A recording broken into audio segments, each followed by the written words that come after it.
Hello, welcome to a new Back on Track series. This one's called The Dream.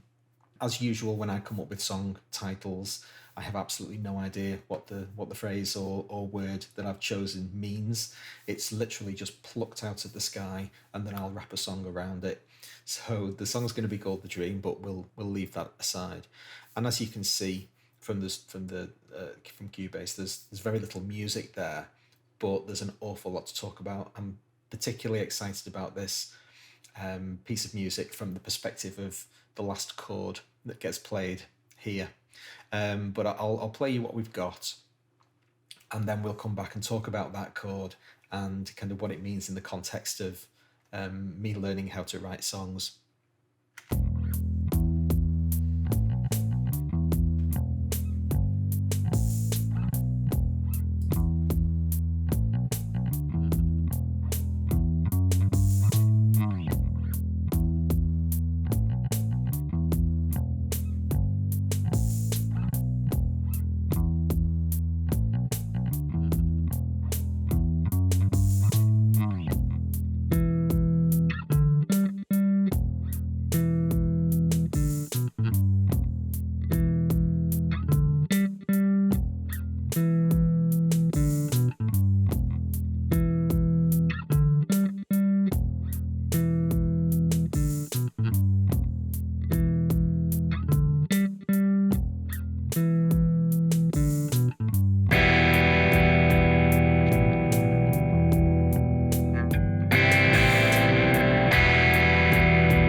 Did you spot it?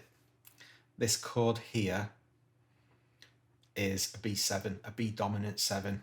So the reason I'm so excited about that is because there's no B dominant 7 in the key of E natural minor. So this is the key of the song. When I call it a song, it's clearly just a riff, it's an initial idea, but everything else is in E natural minor. The chord progression is E minor, F sharp, half diminished.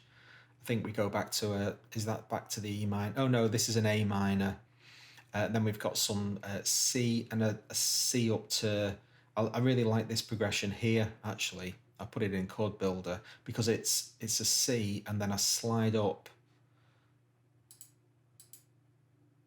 to what could be called a D add 9 add 11, but it goes like this.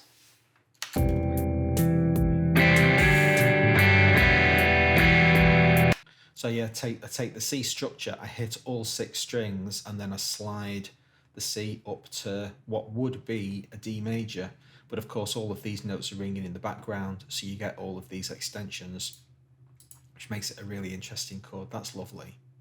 But we're still fundamentally in E minor, nothing unusual has happened. Go back to the C, and then finally here, that's the magic B dominant 7. So that is called a secondary dominant. I didn't know that they existed until about 3 weeks ago. And this is the first time when I've made an explicit, determined effort to start studying harmony, and I've been able to extract one of those principles, the concept of secondary dominance, put it in my piece of music and make the song better. That B dominant 7 is better than the B minor 7 that the key would otherwise demand. Now, I'm not going to go into the whole concept of secondary dominance in this. I'm actually considering starting a video series where I talk about the harmony as I'm learning it, because it's just such an unbelievable subject. I'm having such a great time.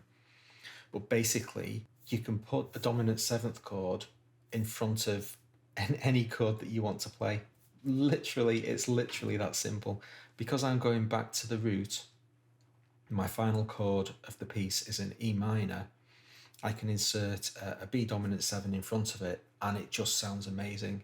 It's well, in the case of the root, that's called the perfect cadence, where you go from a dominant fifth chord down to the root, and it's kind of the perfect harmonic progression. It sounds the best to our ears.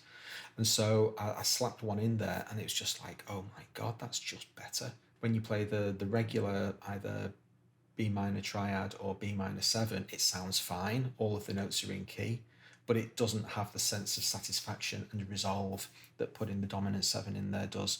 So this is direct application of stuff that I've learned that I was probably never going to stumble across that by accident. I needed to be taught that rule because it's a principle. Then my natural curiosity kicks in, and I have to know why. All of this stuff, I have to understand why. So I'm currently studying the theory underneath that concept, asking, why does this work? Why does harmony work the way it does? So that's absolutely fabulous. That chord is one of my happy moments in music for a very, very long time. The thing itself, the riff itself, I've had this bass line kind of lying around doing nothing for years. I jam over it quite a lot. In fact, I might do a practice session over this piece because I absolutely love jamming over the top of it in E minor. It's absolutely wonderful. We've also got this little thing at the end, which I haven't put any guitar to, but it's a change. Can't even remember how it goes. Let's hear. Ah, yeah. Strip the bass right down.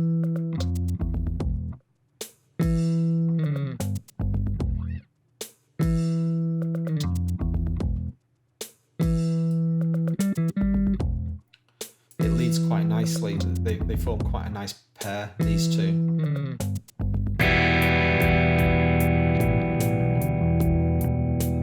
So I think I've got the basis of a pretty strong song. I think this is going to be a good one.